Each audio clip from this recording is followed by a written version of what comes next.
All right, and with that, we will begin taking questions. Due to the limited time we have today and the high volume of requests, we ask that media limit themselves to one question, please. We'll start here in the room with Will. Go ahead. Hi, Will Robinson Smith with Spaceflight Now. It's wonderful to see you all again in person this time. Question for Reid, since you brought up the name of your spacecraft and announced it back in September when we last saw you here in person. Integrity, you mentioned, was not only the name of the spacecraft, but the ethos that you wanted to embody throughout the course of the training, the mission, and when you got back here on Earth. So I wonder, having spent 9+ days physically in Integrity, how you found yourself being in Integrity, emotionally and practically, as it was to exercise the spacecraft for the first time. Thank you. Well, you addressed it to me, so I'll take it. We've talked a lot about integrity, and for folks that have followed us, there's a saying that we learned from one of our National Outdoor Leadership School instructors. Integrity is not a 1 or a 0. You don't either have it or not have it. You can be in integrity and you can be out of integrity. And I will tell you, I'll be the first to admit that there were moments on this mission where I was out of integrity, because sometimes the view or the human experience would just pull me away from the work. And it happens, and it's a beautiful thing to get to witness what we got to witness, but at the end of the day, you got to do the mission too. And so there were moments where I was out of integrity. There was moments where each of us would fall out for a second. But the coolest part of that word I was reflecting on last night, like, we named that spacecraft Integrity, and it just kind of coalesced this thread in the 4 of us. And whenever someone would slip out, it was amazing to watch the other 3 pull them back in. And what a glorious thing. Anybody want to add anything for Integrity? It's just such the perfect name for this crew and this spacecraft. We're going to take a few more questions here in the room and then go over to our phone bridge. Just a reminder for those on the phone bridge to please press *1 when you're ready to enter the queue. Go ahead. Hi, I'm Nick Notario with ABC 13. I want to talk to you all about the magnitude of what you all just did. So to give you some idea, ABC, on the splashdown coverage alone, 10 million people watched our network that day. Just splashdown. That's not the launch, the lunar flyby. And I got to tell you, one of those viewers was my daughter, Ellie, who turned 4 during your mission. And she was mesmerized by what you all were doing. She wasn't talking about her big Bluey birthday party. She wasn't talking about the gifts that she got. Every night I came home from JSC, she said, "Daddy, Ellie, go to space." She was infatuated. When you hear stuff like that, and the amount of people that were interested in what you've done, has the gravity yet hit you about this mission? And, how has it changed you as well? Great. First, I just want to thank you for sharing that. That is wonderful to hear about your daughter. That's awesome. And thank her for that, creating that story. We landed on Friday. Tomorrow will be 1 week. And I just was trying to live in a little hole for 1 week. Been off social media, not on the news. So no, I don't know. But, my kids have made it pretty clear, my neighbors, and, it's hard to live in a bubble nowadays. I'm trying very hard. But I think it's, what I've come to realize is we did what we said we were going to do. Yep. And now we've got to step out and just face that reality. And so that's a great thing. But I'll figure it out tomorrow. Courtney started this by saying the crew is ready. I'm really not, but I will be next week. Do you mind if I add something? Yeah. Please. It's the way you word it. I mean, I love your question, but you say what you guys did, what the 4 of you did, and we just don't not see it that way. We should be rewording that question to what we did. That's what this was. We just went up and did what we were going to do. All we saw was a camera. We didn't have that connection with you. We lost that connection with Earth by and large. And so we just leaned into what we had. We leaned into each other and mission control, which is really all we had in our families a couple times. But we did that because we had been lifted up and supported to just go up there and be ourselves and just do our job. And we went into it thinking, it's not going to be perfect, but it's going to be good enough. Seems like it was good enough. I'll add a little bit, just my personal perspective. When I got back, as someone who doesn't necessarily like attention, I don't like the birthday song being sung to me, any of that. My husband said that before I got back, he had a conversation with my brothers and sisters, and they were like, who's going to tell her? Because we didn't know. And in fact, what we were told, really through talking with a couple times with our families, was that there was an impact, not necessarily the number of viewers or anything like that, but that there was a positive impact, that it was superseding any lines, any identities that people had.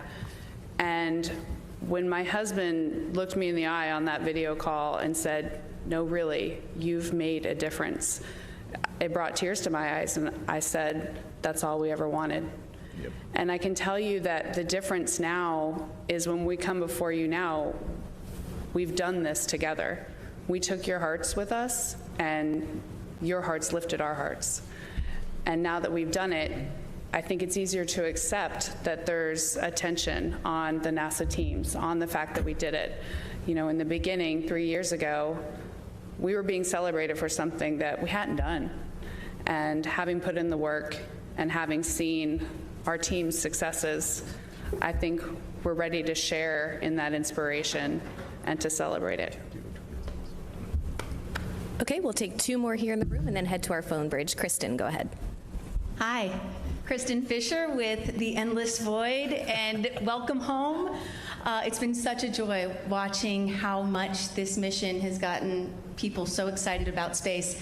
My question's a little bit deep, so bear with me. When Apollo 14 astronaut Edgar Mitchell was returning from the moon, he had an experience so profound that when he returned to Earth, he devoted the rest of his life to studying the nature of human consciousness. And it's a theme that all 4 of you touched on to varying degrees at some point during the mission. And so my question is, now that you've been back on Earth for just a few days and had a little bit of time to sit with it, do any of you feel as though you had an experience similar to what Mitchell described, this sense of universal connectedness? And did you experience somehow a shift in consciousness somehow? Thanks. Yes. Chris, it's a great question. I'll just the only thing I can do is just share one quick story. When I got back on the ship, I'm not really a religious person, but there was just no other avenue for me to explain anything or to experience anything. So I asked for the chaplain on the Navy ship to just come visit us for a minute. And when that man walked in, I'd never met him before in my life, but I saw the cross on his collar, and I broke down in tears. Like, it's very hard to fully grasp what we just went through. And in these short, you just said it's been a week since we've been back, but it's been a week of medical testing, physical testing, doctors, science objectives. We have not had that decompression. We have not had that reflection time. So I'm basing this on what we saw. And when the sun eclipsed behind the moon, I think all 4 of us, I turned to Victor and I said, I don't think humanity has evolved to the point of being able to comprehend what we are looking at right now, because it was otherworldly and it was amazing. The only thing I would add is that beautiful thing. First of all, thank you for sharing that. That was a really special moment. I was in the bed right across when the chaplain came in, and the only thing I would add is I am a religious person, but everything else is the same.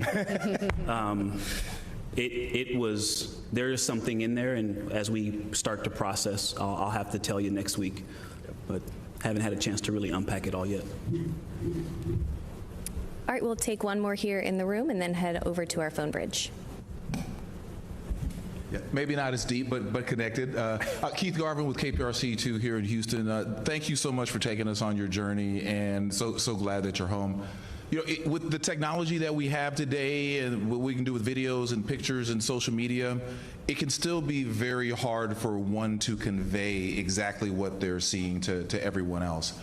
What is the most remarkable, or one of the most remarkable experiences that you all had that just couldn't be fully properly conveyed through pictures and video?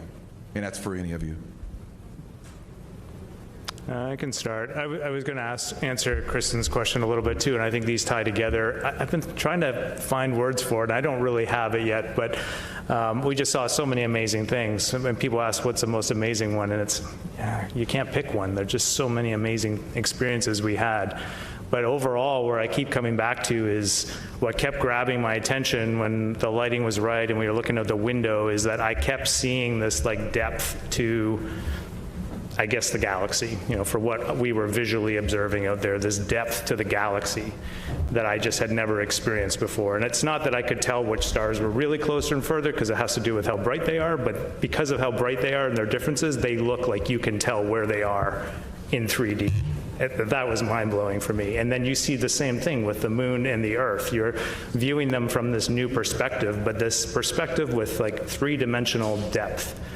And I mean, I've heard Christina talk about this a lot. We're all kind of struck by these things that make us feel small. And that the sense I had was this sense of fragility and feeling small, infinitesimally small.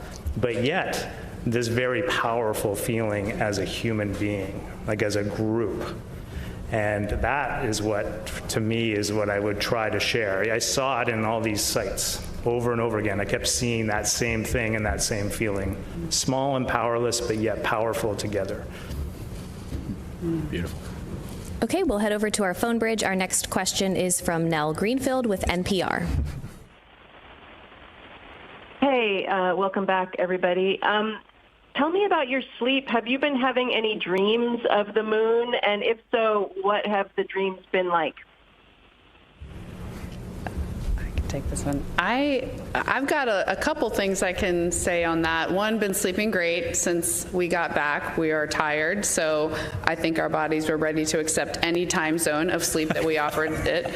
And what I've noticed, which is completely different from my first flight, and surprisingly so, since my first flight was so long, is every time I've been waking up, or in the first few days, I thought I was floating. 100%. I truly thought I was floating, and I had to convince myself I wasn't. And even after 328 days in space on my previous mission, I never did the thing where you think something will float in front of you. I've done that on this return for some reason. I put a shirt in the air and it went. It actually surprised me. And so that's been the real thing, which I've welcomed, because space sleep is the best sleep ever. It's so peaceful, it's so comfortable. And to have a little bit of that after our mission was over so quickly has been really special. Our next question. I'll just tell a little funny thing, because I think you'll get a kick out of it. I sleep a lot better now because I don't have Reid underneath me kicking me. Oh, come on! We should talk about our first night of sleep on the ship, where we were about 8 feet apart in the beds in the med bay, and it felt way too far. That was not okay. I heard Christina say, hey, can we open up these curtains and pull all the beds together? Because you guys are way too far away. Way too far away. Okay, our next question is from Lauren Grush with Bloomberg. Hi, so good to talk to all of you, and congratulations on a successful mission. Obviously, from our perspective, it's a relatively smooth flight, but there were various moments where sensor readings would indicate an issue. There's also an issue with extra leaking from the valves on the helium pressure system that was brought up a few times. I'm wondering if there were any moments throughout the mission where you felt concerned from a safety standpoint, or did you feel like it was fairly smooth from your perspective? I might be taking one. Well, I might be a bit more dramatic than some of my crewmates, so usually they do a good job of keeping the boy with a lot of hyperbole grounded. But when you look down at your display and you see 212,000 miles and the miles are increasing, I mean, that your awareness is heightened the whole time. I feel like it was, I was looking at all four of us. I was looking at myself reflecting as well every day, and I was just looking for signs of agitation or signs of stress or signs of anxiety or tension. In fact, I think one day we were in the med kit and we found some medication for that purpose. And we were like, wow, I just can't even imagine taking that. Like we were really good. We were really, really good and really supportive of each other. But you always know in the back of your head that something could go wrong. And I think that just builds a little bit of anxiety. And you're right, we did have, we had some pressure leaking through our PCA assembly, which I'm sure we'll talk more about in post-flight. We had some vent line issues on the toilet that were a little bit problematic for us on the primary vent line. And then we had a few cautions and warnings that came up from time to time. And those they always get your attention. We had a smoke detector go off on the next to last day. I mean, you want to get somebody's attention really quick? Make the fire alarm go off in your spacecraft when you're still about 80,000 miles from home. And that starts off an automated sequence of shutting down the ventilation and the power system. And that was, it was tense. It wasn't scary, but it was tense for a few minutes until we got things reconfigured. But the thing that we drilled into our heads before we launched is no fast hands. Let's evaluate this machine. Let's see what the machine is telling us. Let's see what Houston is telling us. And then let's come to an integrated decision. But nothing had to happen quick. And this machine, I was talking to our program manager last night on the phone for just a minute, Howard Hugh, and there are always things we need to improve. Always. There are ways we need to do better living in space. There's way this machine needs to be improved. But my own personal opinion, they could put the Artemis II Orion on the Space Launch System. The crew would be in great shape. So this vehicle really handled very well. All right, next up, we are going to head over to the Canadian Space Agency for 2 questions. Yeah, hi, Sarah Levitt from CBC News. Question for Jeremy. I wanted to ask about if you've had a chance to take out the garbage since your wife was griping about chores while you were away. But I have a more serious question. You spoke in your post-splashdown remarks about gratitude, joy, and love. And I know Reid had said that there hasn't been a lot that has sunk in yet, but I wondered if there were other emotions that have come to you since seeing Earth the way you did, since seeing the moon, being the 4 sets of eyes that have only ever seen the far side of the moon?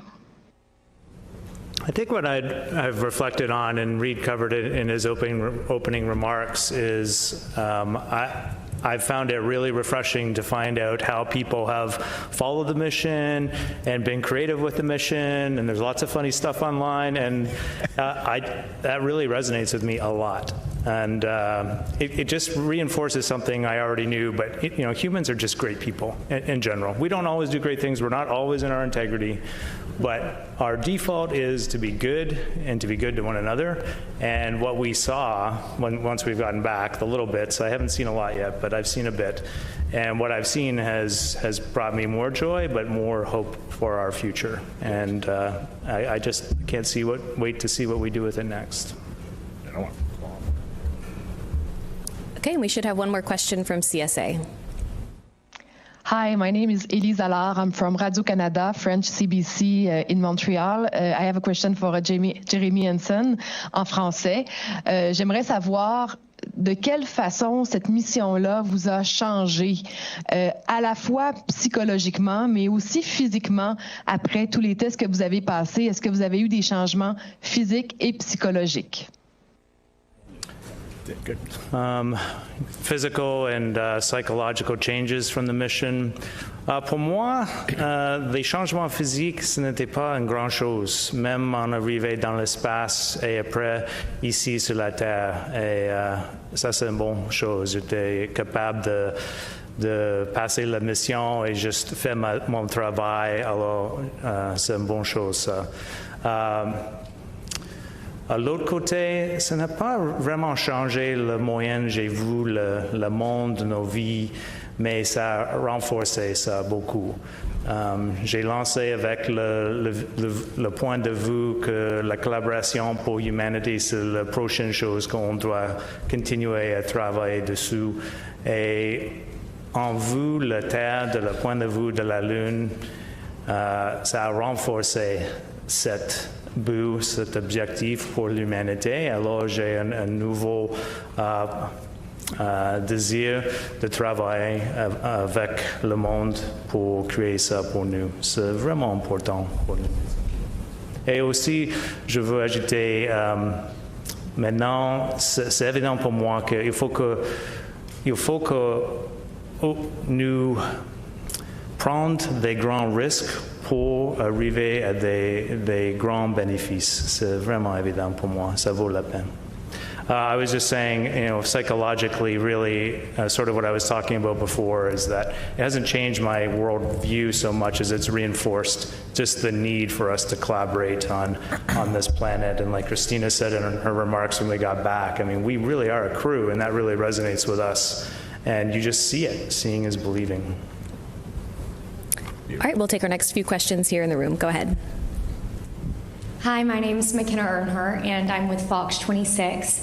My question would be, Victor, when I was watching you as y'all were watching the video of y'all coming back down, and I heard you say, I felt that, or I saw you say that. What were you feeling when you come from deeper in space than we've ever been to then you can see the ocean again? What did you feel? What was your body telling you? Thank you. Great question, and I'll keep my face quiet more next time. No, the moment, well, first of all of the things. That was a very intense 13 minutes and 36 seconds. That moment was when the drogues released, and then the pilot chutes and the mains came out. In Dragon, I've experienced a similar entry, and in Dragon, the drogue chutes don't release the same way and in the same sequencing. And so I don't remember feeling, back to free fall from having drag or G on the vehicle.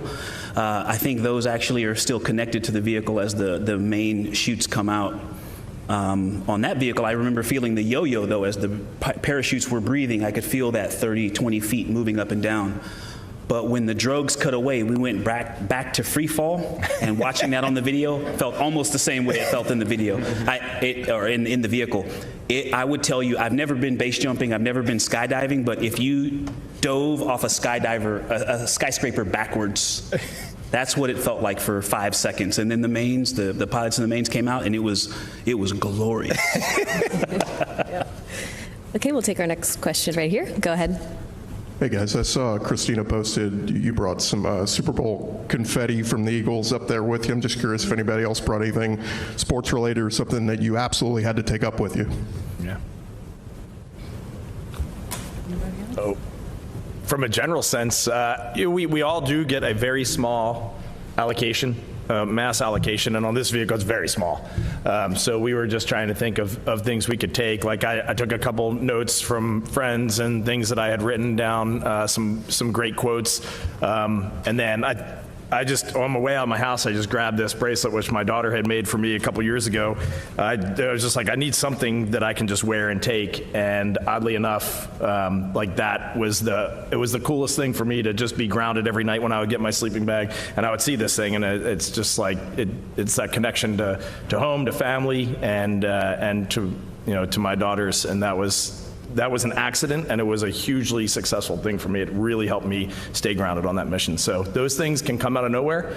Things that were so important to you when you launch can be less important in space, and things that were just an afterthought in space can become the absolute most important thing that you can possibly take. So I think overall we did a pretty good job with that. And I've said it before, but just listening to them communicate with their families on those tiny little moments that we got to communicate with our families. We each got 2 chances to call.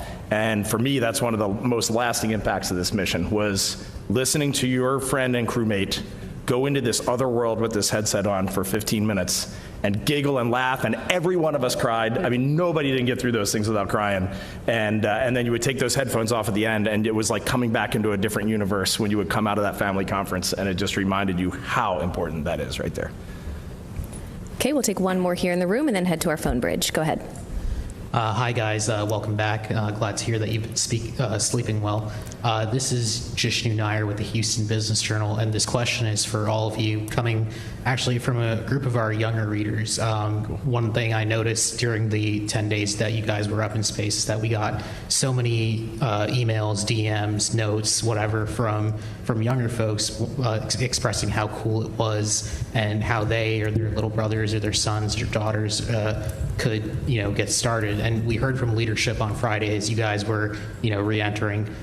We heard from leadership that NASA wants to be doing these missions more often. They want to be doing them faster, and they want to be getting humans to the moon and beyond, hopefully. And so from some of the first people to actually have done it in quite a while, what's one piece of advice maybe that maybe each of you could give to these younger folks who are looking skywards now? You want to just go right down the line? I would say the big thing for me, and we saw it in this mission, is I think we're starting we're starting to lose scope as a society that you do have to go do things. Like, you have to go do really hard, really challenging things, and you have to go move the needle. And that actually means like bending metal and fueling rockets, or that means inventing a new way to do surgery. But we have got to get our hands out there and engaged. Our hands and our minds have got to be engaged. I think, you know, there's a professional path that folks are going to take to get into whatever profession, and then, you know, that's kind of a springboard to get this job. This is no one's first job. It's not an entry-level thing. But I would encourage them to start now, before they even are on that journey, to really get comfortable asking questions and then listening to their peers, but also to their mentors. I think that has been a game changer for all of us. There's so much to know in this business, and none of us knows it all. Yes, it is my call sign, but I do not know everything. And we have to rely on the wisdom of the village so much that it needs to be a part of, it needs to be unconscious. You need to be unconsciously competent at asking a question, or when people are just having a conversation that impacts something you need to know, to just savor it, take it in, and make it a part of what you believe. The three things I've always encouraged young people to do, I think, still apply: to be gritty or resilient, to be a lifelong learner, and to be a good teammate. So good. I love everything I've heard. The three things that I usually say, and I don't think they've changed, are find your fulfillment. I used to say find your passion, but for me it's changed to find what you can do the slowest for the longest and still absolutely love it, and go in that direction. Do what scares you. Path of least resistance isn't usually the path that will give the most back to the world and give you the most sense of courage and confidence. And finally, support those around you. The benefits that compound when you support those around you and they support you back are just immeasurable. Maybe the one I'll emphasize is just follow the example that people saw here. Don't do it alone, and share what you're trying to accomplish with others, because you need the support of others to do big things. And so share your goals, be brave enough to share them, and then you'll be surprised how people surround you and lift you up to accomplish them. Nice. All right, we'll head over to our phone bridge. Our next question is from Andrea with the Houston Chronicle. Hi, I'd like to ask about mental health. You know, it was a very busy mission. How are you able to take care of yourselves, you know, get some rest and some me time when you guys are sharing just that small area throughout the mission? Thanks. There wasn't much me time. There wasn't. You know, we have sprinkled this in throughout other topics, but everything we did up there was a 4-person activity, minimum. Everything. How we ate, slept, flew the vehicle, and some of it was on purpose. A lot of it we realized real time. When Jeremy exercised, we were all exercising. It was a team effort to the last, you know, period, and so I just want to emphasize that we actually, I think the me space was maybe a myth. That 15-minute checkout when you're talking to your family, it did feel like being teleported out of the vehicle, but you teleported right back. And so we embraced that. That was a part of it, though. That was a facet, a flavor, an ingredient of how we flew the mission. And instead of trying to avoid it, I don't know, I'm speaking for us, and we also don't do that often, but I would say from the proof in that pudding, we leaned into it and used it as a way to get through instead of trying to fight it the whole time. Yeah. Mm-hmm. Yeah, I think the one thing I want to add is just we have tried over the last 3 years to be very good at communicating, which is what you just said. But just if you have a bad night of sleep, or if something is angering you, or if something is off in your balance, just talking about that to the other 3 crew members, just so they know where you are, where you're coming from today, and that it's not directed at them, and they can help you out. And I don't know, as soon as you have the courage to kind of express that to a couple of friends, all of a sudden your friends are in it right alongside with you. And so we really got exceptionally good at communicating. I didn't think we would get as exceptionally good at like crawling all over each other for 10 days, but we did get good at that too. It's tight up there, but we really communicated extremely well on this mission from day 1 till day 10, and now, even now. Okay, we'll take our next question from Josh with space.com. Cool.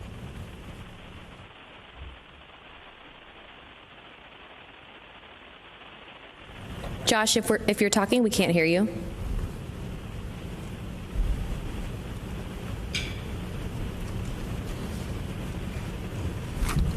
Courtney, while we wait, can I make one other comment? I just wanted to add, because, folks have followed. I want to go back and add one piece to this previous question. Thank you for asking about mental health. It is so important. We have professional help as well. We have a team of operational psychologists and psychiatrists that help us skill up to be ready to accomplish things like this. And so we did not just do that on our own. We have professional help, just like we do simulations of entry and ascent, launch. We have folks that help us navigate the challenges of, we call it behavioral health and performance, but of mental and team preparation. Yep. Great point. Okay, we'll head over to Alicia with Mashable.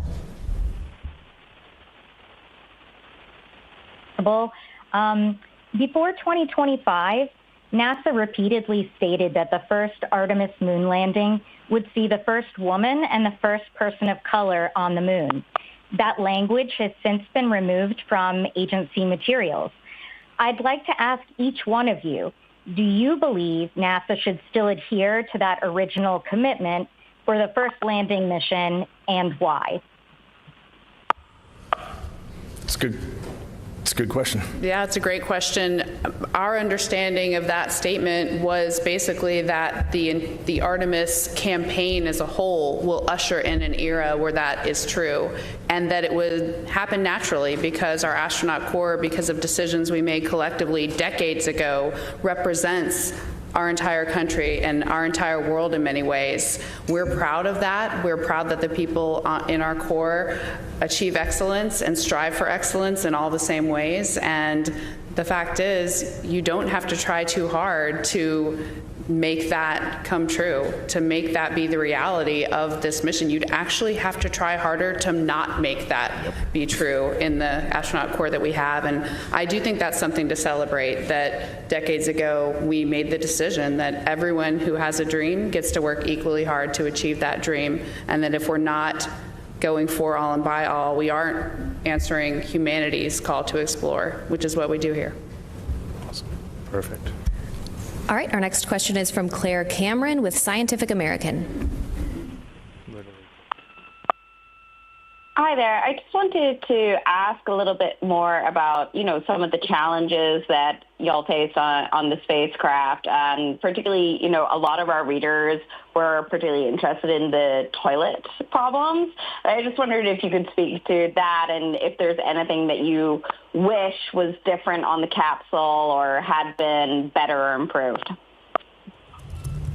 I do not mind starting this. We probably all want to throw a little bit in. I just want to say 100% point blank, that was a wonderful toilet. The toilet worked great. Where we had an issue, and it was an issue for sure, is that our primary vent line, which takes, when you go to the bathroom at the end of doing that, you flush the toilet flushed just fine, but then when the liquid went out the bottom of the toilet, it got clogged up in our vent line, and our tank can only hold about maybe I'm guessing like under 10 urination events, I guess that tank can hold, and then it's got to be dumped. And for the first 2 days of the mission, it was fun to watch that thing get dumped. I mean, that is an interesting thing to see out the window. It's just like a billion little tiny flecks of ice heading out into deep space. But that primary vent line got clogged or gunked, or we'll wait and see exactly what the technical reason was, and that put a limitation on us. So I definitely, for those great engineers that made that toilet, I don't want them hanging their head low. They should hang it very high. It was a great piece of gear. And then what did we learn? Like, there's always things we need to improve. I think the thing, just speaking for myself, the thing that really surprised me on this mission was how well the spacecraft handled and how well the machine supported the 4 humans on board. We were a little cold the first 2 days. They warmed it up. They fixed everything that we asked. The thing that we need to probably work on for the next mission is now we know the things that we didn't know before we launched. Like, when you want to go into a bag and get lunch, but you got to dig through 1,000 different things to get to lunch, it makes it really hard and cumbersome to eat on a very busy day. There are different ways that we could manage the cabin during workout. Like, we have learned all these little nuances that we can make Artemis 3, 4, 5, just bring the gains down on those things so that they can focus, which we've always said, on their task, rendezvousing with spacecraft in orbit, getting on the lunar surface, and building a sustainable presence on the moon. Like, we hold the key to that lock, and we've already started debriefing so that they don't have to worry about that lock. Our next question is from Robert Perlman with collectspace.com. Thank you, and let me say thank you first for the most amazing days following your journey. My question is for all of you. If the U.S. Postal Service wanted to repeat Apollo 8 history and issue a stamp based on just one photograph that you returned from your mission, what one photo would you choose, and who among you took it? The four of us hugging where his face is hanging out the bottom. That's the stamp I want. Yes. Yes. The country does not need that. It does. Yeah, we need it.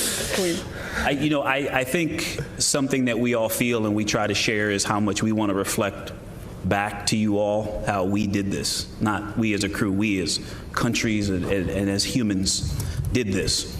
And so what popped into my head as you were asking that is the picture of the Earth as we started to go farther from the Earth, and we've got this beautiful one where you can see the northern lights because when we were getting really close to the moon, talking about looking at you and how beautiful Earth is, that represents how far we were, but it shows you. I cannot overstress that. Like we did this together. And so that picture to me is at least representative of a lot for this mission. I also haven't looked through many of the pictures. Like I said, I've been in my hole for almost a week. And we are very intentionally not trying to take individual photo credit for things, but can I share that specific one? He took that picture. And he worked really hard he captured a lot of things that we did not think we would be able to get on film. And so that picture was Reid Wiseman, and it was not the first try. He made the adjustments to the camera and got a great picture. So yeah, congrats. It was awesome. It is awesome. All right, we'll head back here in the room, right here in the middle.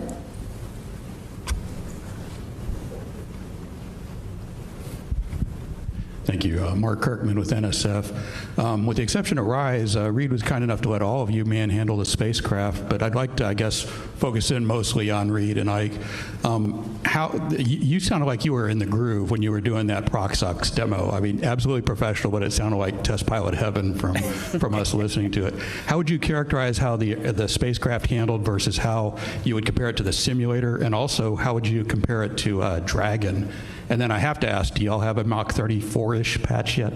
Oh, man, you were hitting all the things that I'm loving. So we've used Joy a lot, so I'm going to say test pilot Joy. Test pilot heaven feels good as well, but first of all, it's an immense privilege to fly a spaceship, that just at all. And to fly a new spaceship is kind of an unreal privilege, and I'm really glad we all got to fly it. That is probably the most important thing. You have a perspective across. This really represents the perspectives in the astronaut office, and so that really matters. We give numbers as handling qualities or ratings, but the most important thing in handling qualities are the pilot comments. And so you've got comments from an entire crew.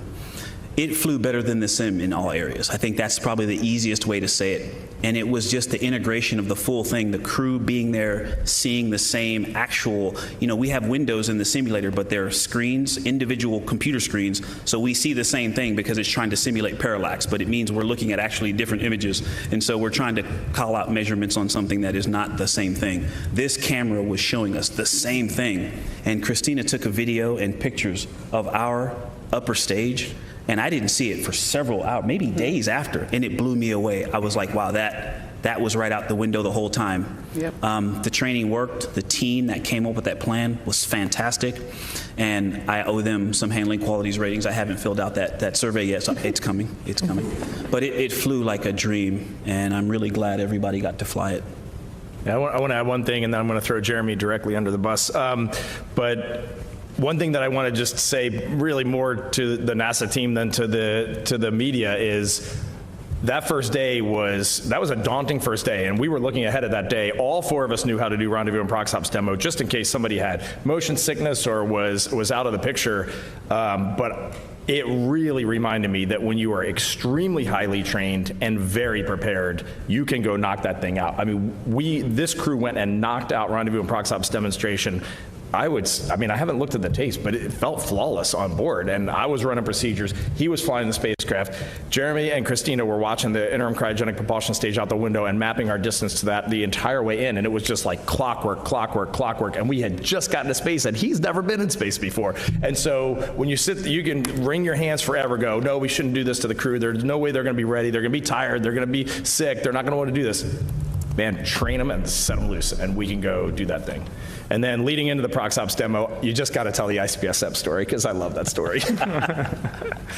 In the simulations, we were all worried about, what if we don't separate? There's a few procedures you have to run. There's a couple of different flavors of this, and trying to tell whether you've separated, and the camera views, et cetera, et cetera. And then when it came right down to it, we're floating there, we're waiting for separation, and all of a sudden, bang, a loud bang, we're all pinned to the floor. We all looked at each other like, well, I guess we separated. Or it exploded. I think Jeremy Charity's like, I think we just got ejected off of that thing. Like, it was the biggest force we felt on the whole mission. Those are some legitimate spring pushers. Yeah. Thanks. It's in work. The patch is in work. We the number that we saw on the displays, and I was very in tune with what Orion thinks it's going to do. It was 38.8. 38.8 Mach. 9 was the Mach. And so, a patch is in work, but it depends on how you measure that number. It's actually challenging to measure from space. So there will be a new one coming out when we figure it out. We'll take our next question from Eric. Go ahead. Eric Berger, Ars Technica, congratulations on a great mission. It was really fun to follow. Question for when you were flying by the moon. Now, a couple weeks before you guys launched, NASA had this ignition event in DC where they talked about the moon base. And I'm just wondering, knowing how difficult it was for you for this mission, all it entailed, the training, the launch, and getting out there to the moon was a pretty rigorous endeavor. How realistic are you feeling about humans actually going to the moon, going down to the surface, putting down roots there, staying, and actually establishing some kind of semi-permanent settlement, doing something quite different than we did in the 1960s with Apollo? Yeah. Well, I think we haven't talked about this exactly as a crew. We talked about how that ignition event made us feel prior to the mission, which was that it pumped us up.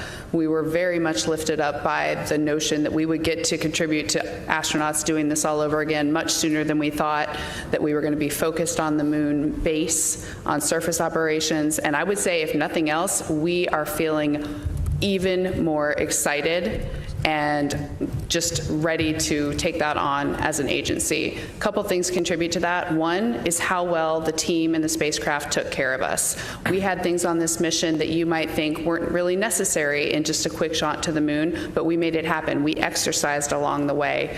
It is a great example. When we got back to Earth, we all, within 1 or 2 days, were in surface spacewalk suits doing surface geology tasks and doing them well and able to complete an entire battery of very challenging surface tasks in a spacewalking spacesuit for surface missions. There's just so many examples where we've shown that we can, all of the analysis that we do prior to missions, all of the talking that we do, all of the what ifs, all of the just coming up with every possible operational workaround for anything you might encounter, we can do that, and we do. So we figure out all these things that could go wrong, all the extra resources it's going to take to do these things that sound completely outlandish and impossible right now, but the truth is, accomplishing the near impossible is exactly what we do and what we just showed that we can do.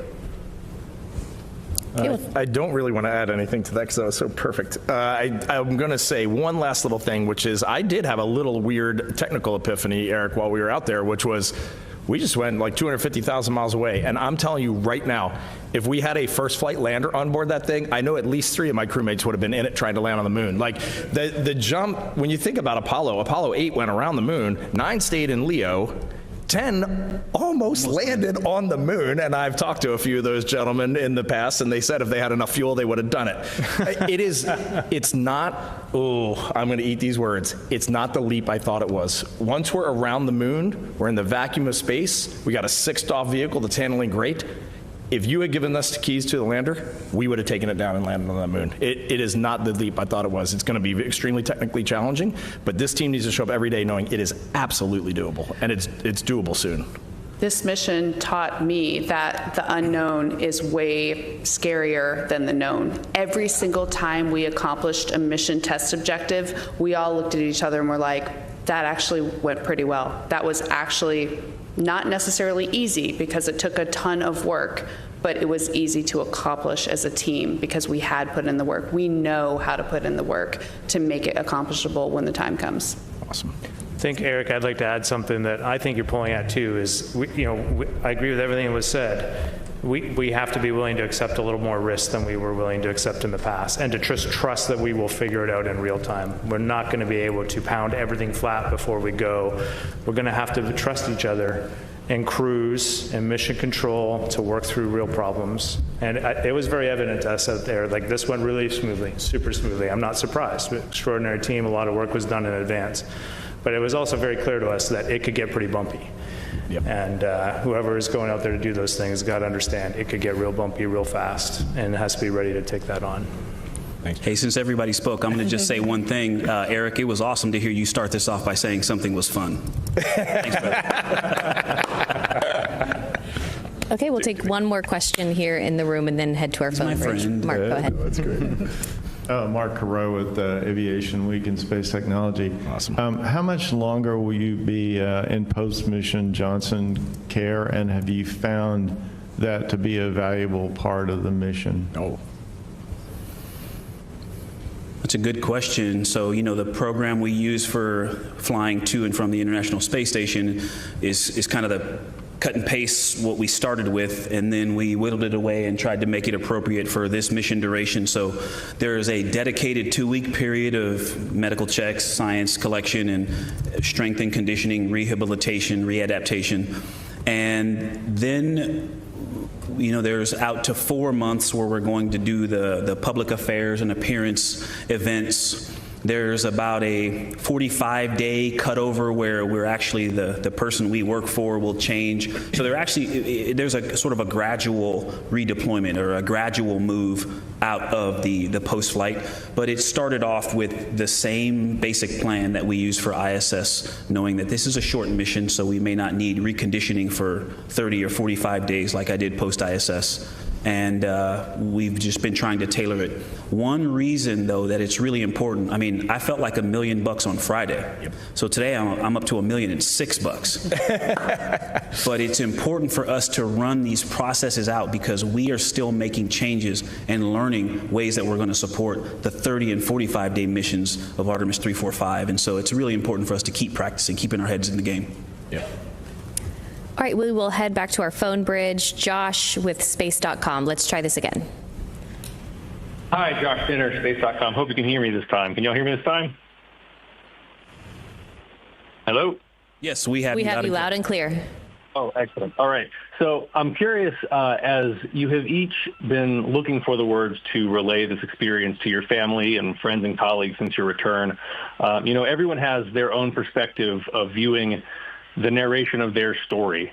And I'm wondering, once Hollywood gets a hold of this story and makes the Artemis II movie that I'm sure will inevitably be made, what part of this mission needs to be told, in the most crucial, specific way possible? What part of this mission tells the story that Hollywood needs to get right? I would just start by saying a movie wouldn't do it justice. It has to be a series. There's so much to talk about.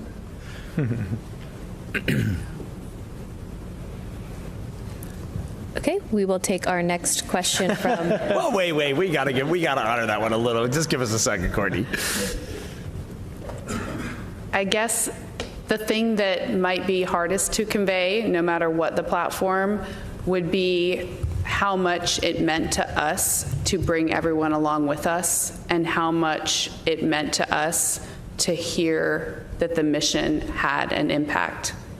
I cannot overstate how important that was to us. It was every bit as important as accomplishing the technical goals and being there for our NASA teammates, was to make this the world's mission and for it to have a positive impact on as much of the world as possible. All right, our next question is from Marcia Dunn with the Associated Press. Oh, hi, welcome back. Reid, for you, please. I was looking for a report card on the heat shield following reentry. What are you hearing on how it fared? Was there very much damage? Thanks. It's a great question. It's, as for sure we need to see what NASA says on the data. We have got to, they are going to do to this heat shield what they did to Artemis I, and we are going to fine-tooth comb every single, not even every molecule, probably every atom on this heat shield. But we, the four of us, when we got off the Navy ship, the USS John P. Murtha, we were getting ready to get on the helicopters, and I think we all kind of agreed that we heard that integrity was in the well deck there, and we did not feel right leaving that ship without doing two things. Number one, we wanted to see our spacecraft. We wanted to go look at that spacecraft. And number two, there was a gentleman who led the Charlos investigation team after Artemis I, a single named Luis, but he managed a great team. And we heard he was on the ship, and I needed to hug that man. I needed to go see that man and thank him, because the data that they pulled from Artemis I think Artemis I is probably the most studied heat shield in the history of spaceflight, for sure the history of human spaceflight, maybe the shuttle in its early days, I don't know. But they figured out what was wrong with that heat shield. They determined root cause of that heat shield, and then they left it up to NASA to decide, are we going to fly a different heat shield, or are we going to change the trajectory and fly as is? And they gave us, NASA, the options to do what we thought was right.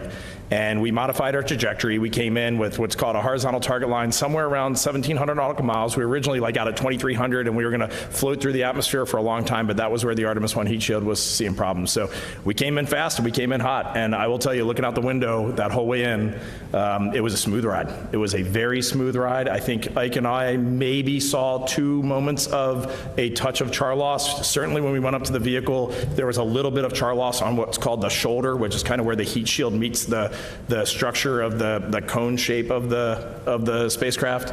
But the bottom, we leaned under and looked at the bottom of that thing, and for 4 humans just looking at a heat shield, it looked wonderful to us. It looked great, and that ride in was really amazing. All right, we'll take another question on the phone bridge from Anthony Leone with Spectrum News. Hello, welcome back. Thank you for taking time to answer our questions today. We touched on a little about the future missions. What piece of advice do you each have for the future Artemis crew who will land on the moon again? Thank you. Man, I'm taking up a lot of CO2 today. I'll keep this short. You have got to invest in each other. That's the number one thing I would say. After that, I would tell them to, well, something that was shared with us from the crewed flight test, the Boeing CFT crew, ask more questions. That's a great one. Mm-hmm. Yeah. I would say, in addition to those, remember that you are part of a team. Something that we do well is we always thank our teams for what they've done. And something I always add to that is congratulations, because to say thank you sometimes to me seems like there's an assumption there that we're the one that did it and everyone else supported, but that's not how I see it. I see it as we all are 100% teammates. If anything, we did the least. And congratulations. Say that every day to your teams, your teammates. You're probably the last one that got added to this team. That's a great answer. Mm-hmm. Yeah, that's a tough one to follow. I'd probably, if I had to give them some different advice, I'd pivot back to the technical and just that really getting to know the parts of your spacecraft that you could end up alone. Just, we thought a lot, this crew, we spent a lot of time thinking about what if we don't have mission control, and what are the critical things to keep us going long enough to get back in touch with mission control. And I think that always needs to be an area of focus. Great. Okay, we have time for one more question in the room. If I could get a raise of hands. Aaron? Hi, Erin Winnick-Anthony for CBS Mission Unstoppable. For Christina, you said advice for the crew as a whole, but for the astronaut that's selected to be the first woman to walk on the moon, do you have any specific lessons learned or advice to pass along to them?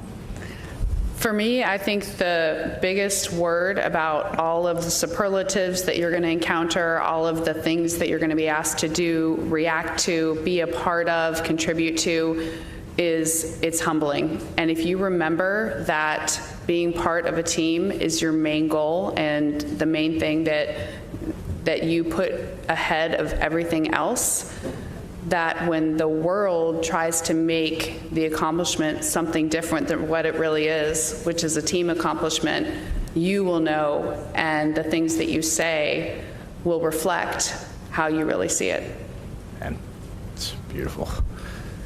All right, that is all the time we have for today. Thank you to the Artemis II crew for your time today and for such an inspiring mission. And thank you to our media for your continued interest in NASA's Artemis II mission. We'll see you next time.